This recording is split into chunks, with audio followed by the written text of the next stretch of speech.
বন্ধুরা নমস্কার। স্বরচিত কবিতা কেবলই তারা খেয়ে মরি। একটা দীর্ঘশ্বাস, এক রাস দুঃখ বেদনা, পশুর মতো পালিয়ে বেড়ানো। এত বড় মেদিনীতে আশ্রয় নেই। মানুষ হয়ে জন্মানোর এক রাস বিড়ম্বনা, শুধু অবহেলা আর বঞ্চনা।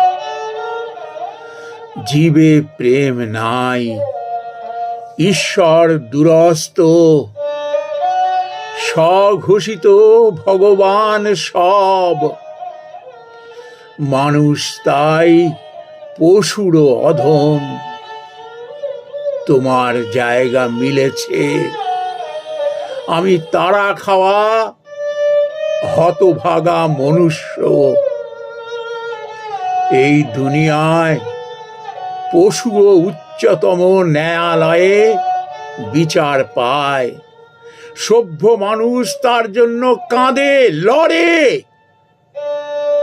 আমি দরিদ্র, অসহায়, হতভাগা, কেবলই তারা খেয়ে মরি।